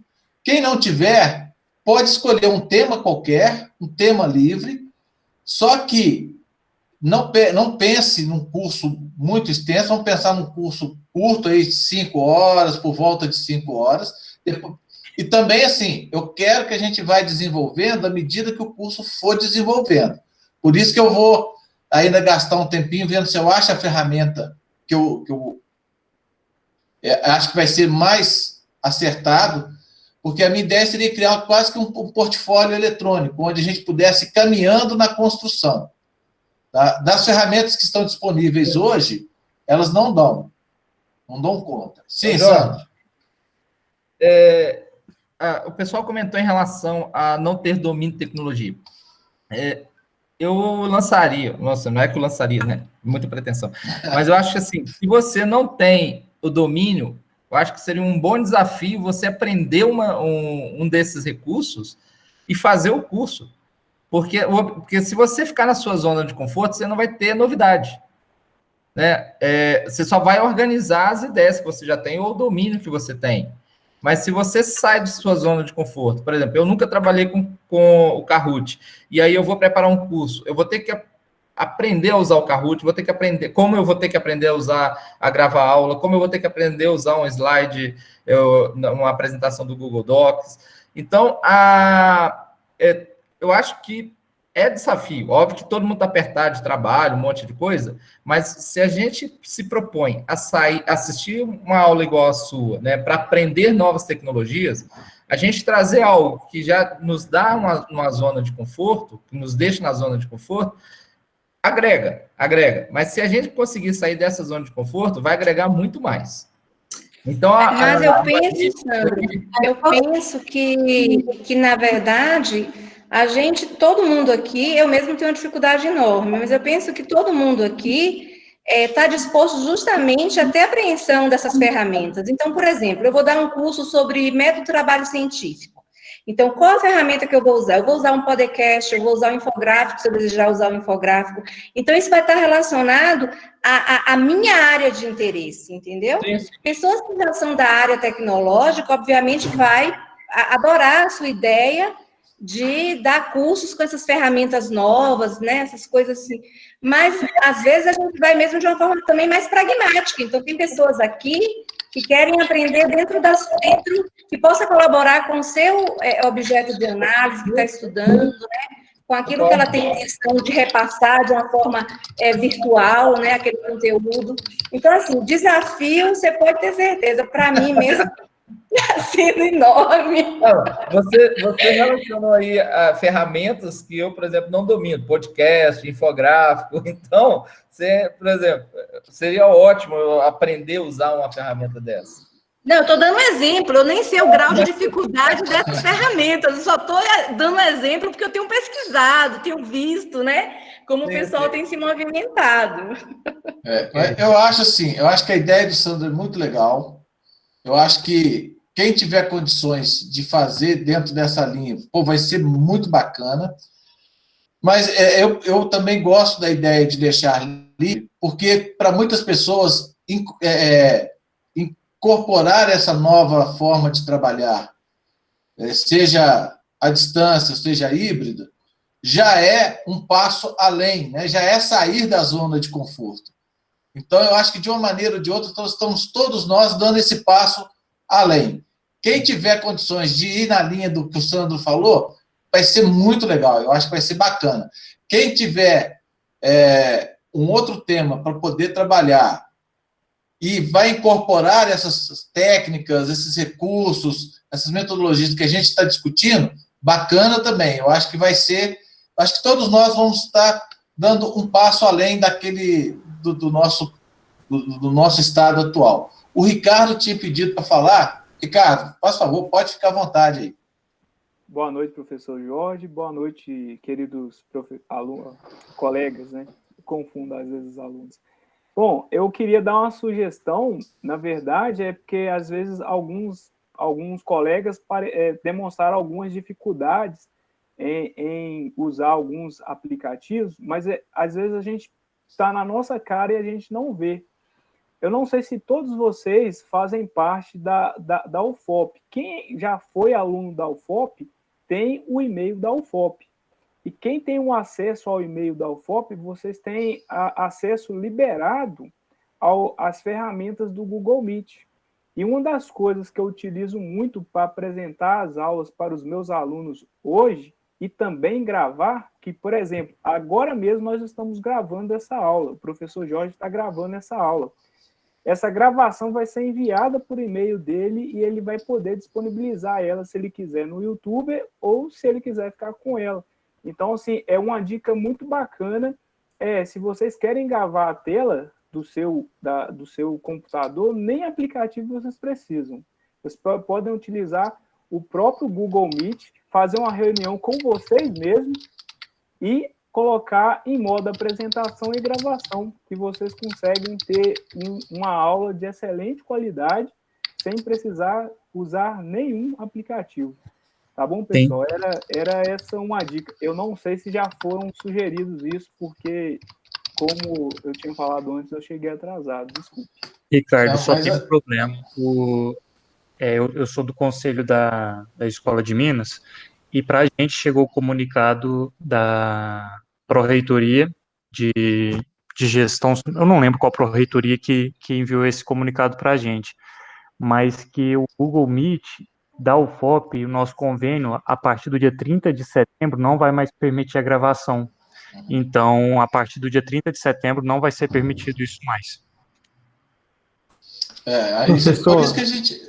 Mas, de qualquer forma, eu acho que o que limita, depois você observa isso, que eu acho que o que limita é a quantidade de arquivos. Mas eu fico triste em saber essa notícia. Obrigado. Só esclarecendo, Ricardo, porque é o seguinte, com a pandemia, a Google liberou todos os recursos dela no máximo. Então, são 250 pessoas conectando simultaneamente numa sala, gravação. e a partir de 31 de setembro, 30 de setembro, final do mês, 30 de setembro, encerra esse bônus que a Google deu. Então, volta-se ao contrato que a instituição tinha firmado com a empresa. No caso da UFOP, parece que são 100 conexões simultâneas e não tem a possibilidade de gravação. O resto, tudo funciona normalmente, tá? Igual a gente tem.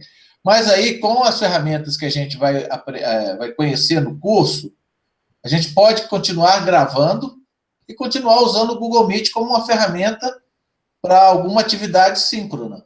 Podemos continuar, então, usar normalmente, tá bom? Então, 100 pessoas conectadas simultaneamente é bem mais do que o número de alunos que a gente tem normalmente numa sala de aula, né?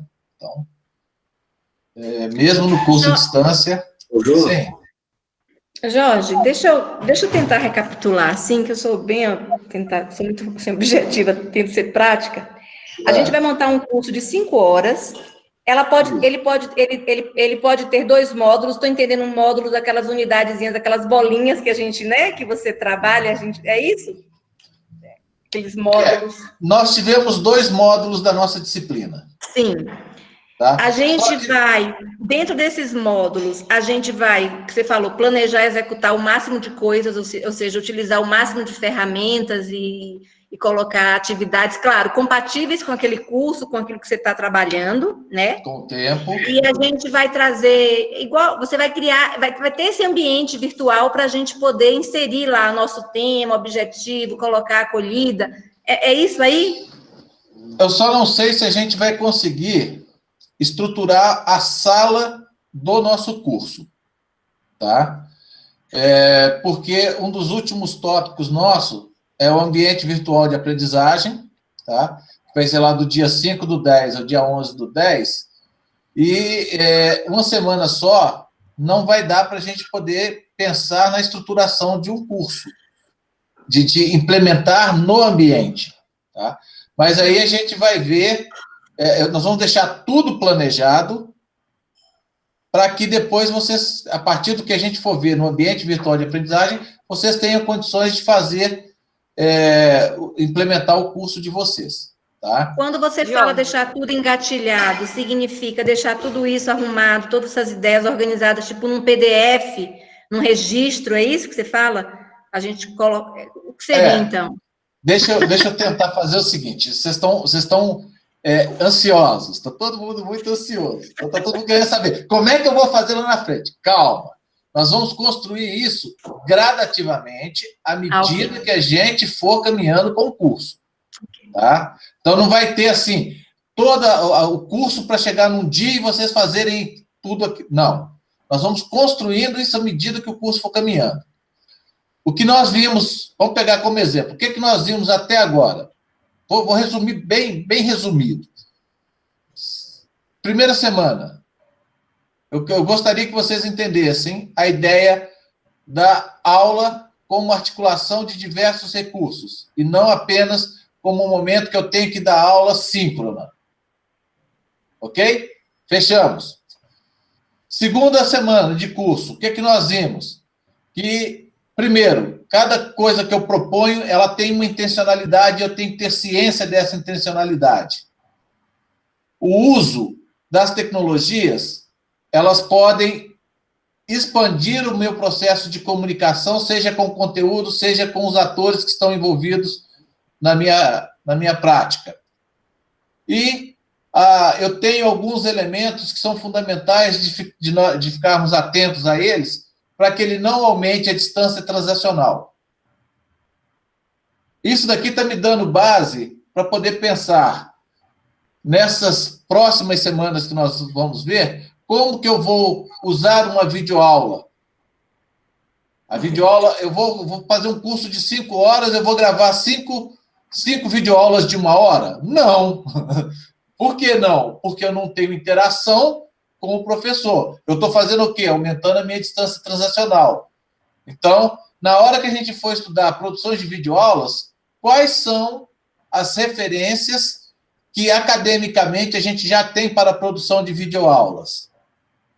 Tá? São videoaulas de 1 hora?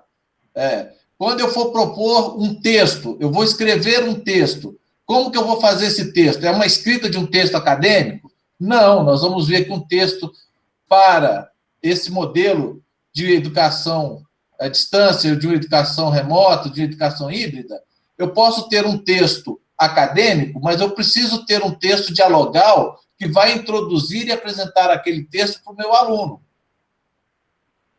Quais são as ferramentas que eu posso utilizar de forma síncrona e de forma assíncrona?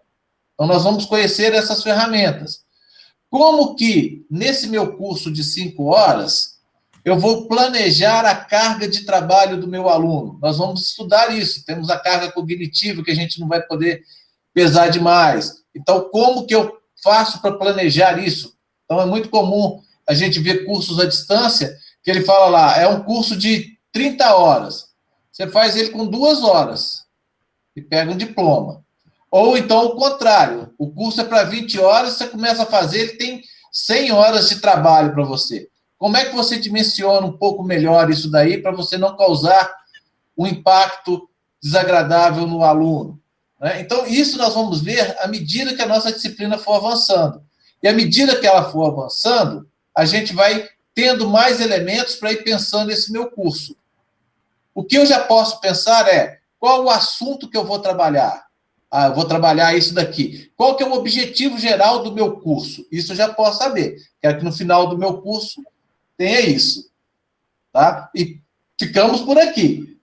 Né? O passo seguinte é seguinte. Por enquanto, nós vamos ficar por aqui. Pensa no tema do curso e qual o objetivo geral. O Anderson está falando planejar o curso com base no curso. Com você, Anderson. Explica aí.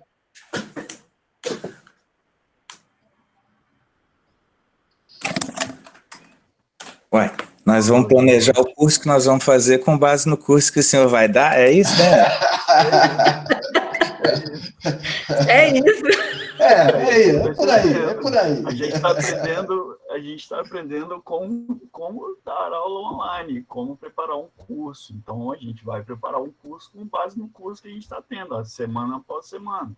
Toda semana você faz um pouquinho, faz um pouco. Isso, exatamente. A ideia é essa.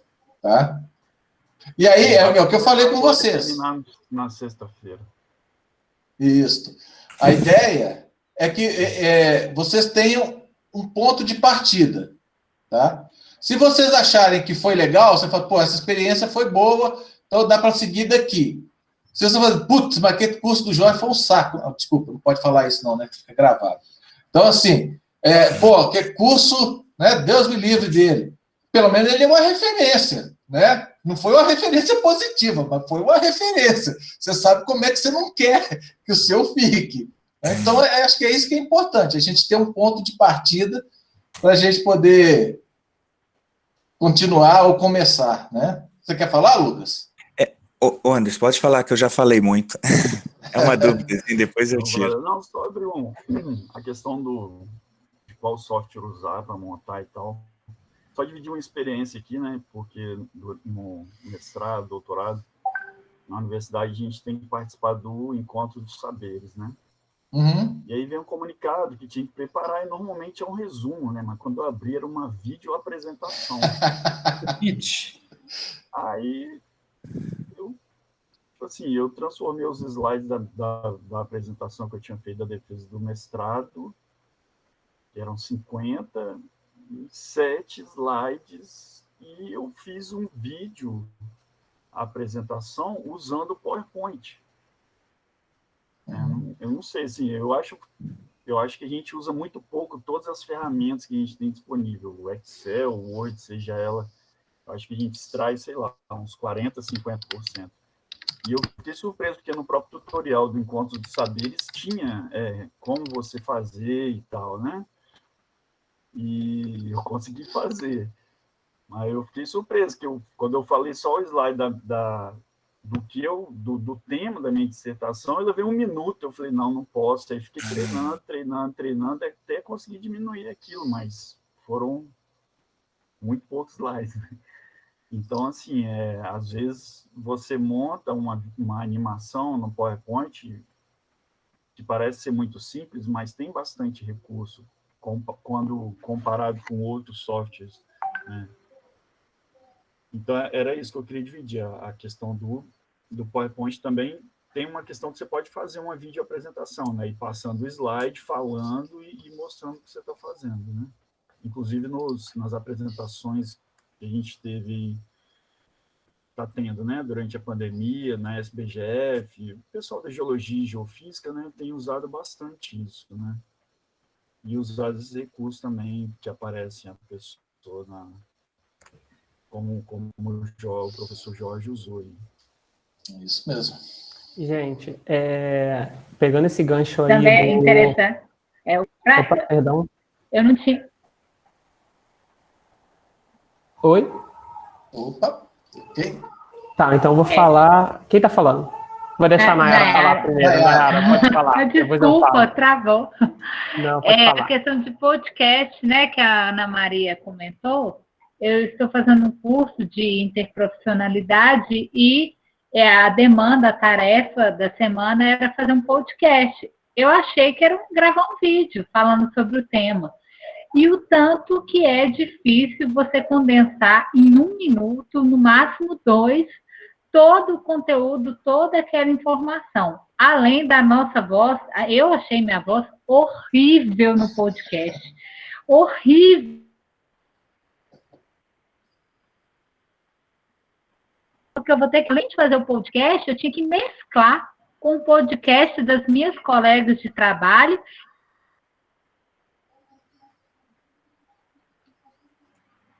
Então, seria o local certo, e a gente começou a descobrir que tinha vários dispositivos que ajudam a... Então, é mais desafiador. Aí, com o tempo, você vai dominando melhor a ferramenta. Mas a primeira vez que veio, eu não gostei muito do resultado, não. Foi bem ruim. Você precisa de ver as primeiras gravações que a gente faz de videoaula. Tem os colegas, não, mas eu não vou gravar isso. O cara leva quase 2 horas para gravar 5 minutos. Eu gaguejei. Eu falei, cara, você tem que pensar que isso aqui não é Rede Globo, não, cara. Isso aqui, primeiro, você não é um ator profissional. E aí, quando a gente está na sala de aula, a gente gagueja, a gente erra, volta. Né? Então, assim, para diminuir essa distância entre a gente e o aluno, você tem que assumir que você vai errar em algum minuto, que você vai gaguejar, que você, sabe? E aí, o importante não é o quão profissional vai ficar a sua videoaula, mas o conteúdo que você está passando com ela, que você está trabalhando, né? Marlon, você queria falar? Eu só ia dar uma última informação, baseado nisso que vocês estão falando. Uma ferramenta que praticamente ninguém usa, assim, pelo menos as pessoas que são mais tradicionais, e eu uso bastante porque eu tenho um público de adolescentes, né, que eu dou aula também, é o TikTok. É muito interessante você dar aula ali, porque a ferramenta ela é muito auto-interativa, a linguagem é muito bacana e você consegue trazer um conteúdo legal num curto período de tempo. Hoje a gente vive uma realidade onde tempo é valioso, né, e você tem que falar tudo em menos de 1 minuto, e os adolescentes gostam muito dessa essa atividade e interatividade, né, então, assim, a gente pode pensar também, dependendo do foco, porque além do conteúdo tem que saber o foco do seu curso, saber a linguagem que vai ser aplicada, usar essas ferramentas que estão aí, então, TikTok, Reels, Stories, eu assisto aula sem sacanagem, e não pode falar essa palavra, eu assisto aula por Stories, onde me coloco naqueles grupos de melhores amigos, onde eu vou vendo apenas aqueles stories de 15 segundos com informação que é interessante. E isso pode parecer que foge da nossa realidade, algumas pessoas podem achar que é um procedimento metodológico ruim, mas eu acho que não, porque atinge a massa. E aí você traz um assunto com uma linguagem bastante interessante, bastante moderna, e ao mesmo tempo com conteúdo de uma forma simplista que faz com que o aluno procure, né, essa informação mais à frente. Então fica uma dica aí para quem quiser usar essas ferramentas aí, adolescente. Pretendo usar, mas fica a dica aí, se o professor permitir, claro. Não, isso aí podemos. Jorge, Diga. tirar uma dúvida que eu estava conversando com a Gabriela e compartilhar com a turma toda. É o seguinte, a gente entende... Quem está falando, gente? É Lucas. Lucas. Fica perdido muita gente, né? A gente entendeu que na sua estrutura você traz o tema da estrutura pedagógica e, ao mesmo tempo, comenta tecnologia e dá subsídio para a gente da tecnologia que você está trazendo. Eu imagino que essa vai ser a sequência que vai continuar. Isso. Mas a experiência da turma, eu estou vendo aí, ela é muito rica, né? E aí, assim, eu queria saber se a gente consegue, né, potencializar as ferramentas, as experiências, não sei se um fórum contínuo dentro do Moodle, para a gente ter esse espaço, porque eu acho que a gente vai conseguir ampliar, né? Eu estou bem tranquilo em relação a esse suporte da estrutura metodológica, do que eu tenho que pensar para construir o curso, mas eu acho que, em termos de tecnologia, tem um pool muito grande para a gente deixar sobre as suas costas essa responsabilidade, sabe? E aí eu estava aqui conversando com ela dessa ideia, mas aí tem que ver como que a gente vai fazer. O que eu posso fazer, então, é o seguinte, eu abro um fórum permanente, naquela parte de cima, onde vocês vão ter um fórum café. Vamos colocar lá um fórum café, que fica aberto, sem tema específico, sem a obrigatoriedade da participação, tá? Fica totalmente voluntário. E aí, quem quiser, entra lá, posta. Eu também vou acompanhar na medida que eu tiver condições, e fica um espaço livre, um espaço coletivo para troca de experiência, bate-papo, ok? Funciona? Pessoal, 22 horas e 10 minutos aqui de Ouro Preto para o mundo, né? E alguém quer falar alguma coisa? Não? Então, assim, eu acho que foi muito legal, não sei o que vocês acharam, mas nós estamos aqui com 34 pessoas, praticamente variando 35, 37, 36, desde quando nós começamos. Então, eu acho que, se para mim está sendo agradável, eu espero que para vocês também tenha sido essa primeira conversa, tá?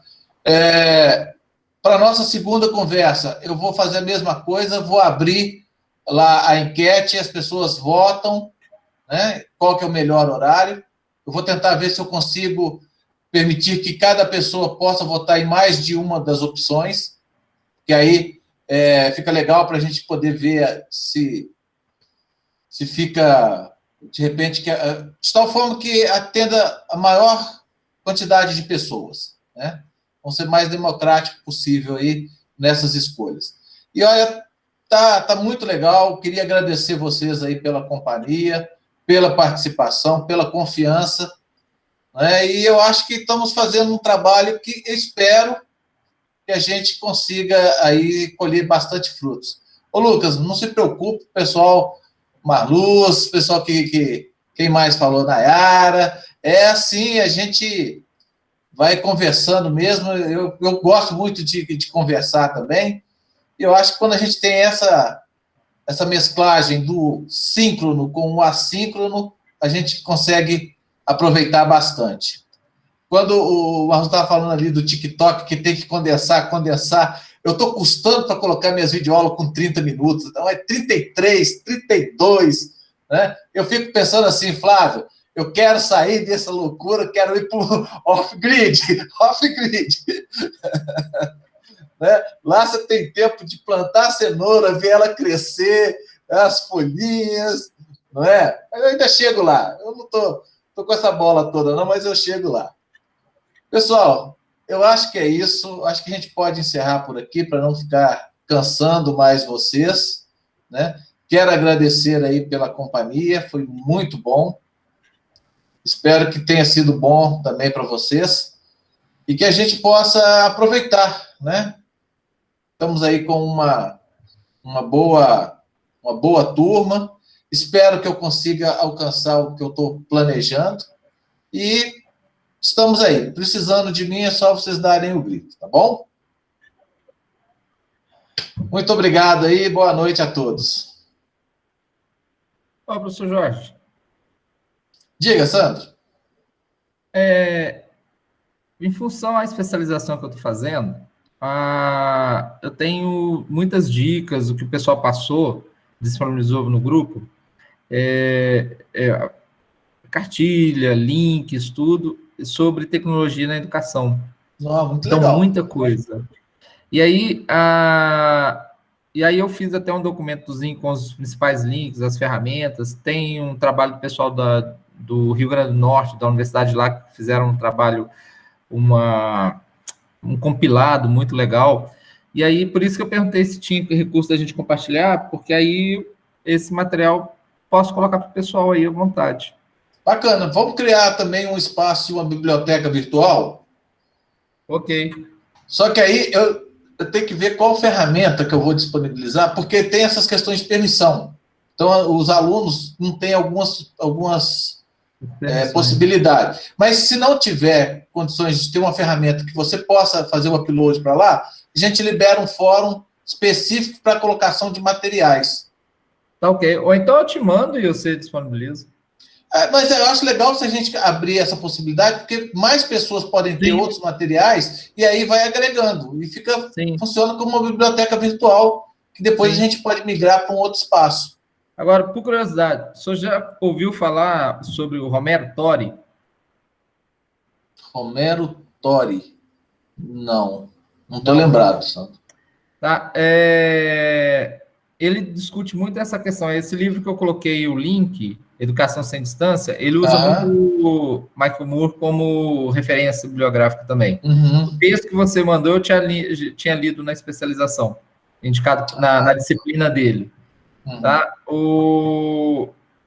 Vocês não pensam muito diferente um do outro, não. Espero que seja bom. Estou quase que revendo a minha aula. Que bom, que bom. Tá. Outro dia eu estava assistindo uma palestra de uma professora da Federal Fluminense. Federal Fluminense? Não. Federal Rural do Rio de Janeiro. Eu até anotei aqui. E aí tinha um grupo conversando, né? Aí o pessoal está assim, ô Jorge, mas vocês fizeram curso juntos? Aonde que é? Que é assim, mais ou menos a mesma linha. Tem muita gente. Na especialização, são 200... Começou com 330, terminou com 275 alunos. Está terminando ainda, porque ela está correndo. E aí, do Brasil inteiro. Então, aí o pessoal fala isso, né? Não, tem um professor que fala a mesma coisa, tem um professor que fala a mesma coisa, e espalhado, né? Eu acho que se a gente for pegar o Dale Carnegie, ele fala, né, do Mastermind lá, não sei se você já leu, né? As pessoas começam a pensar, aí de acordo com a teoria dele, o éter espalha os pensamentos e todo mundo forma um pensamento único. Coletivo pensante. Obrigado, gostei bastante. Que bom, foi ótimo. Sandro, muito obrigado também pelas contribuições aí. Obrigado, eu falo demais também. Eu estou no grupo dos falantes. Alô, um abraço. Mas é isso, gente. Até mais. Vou parar a gravação aqui agora, então. Ótimo.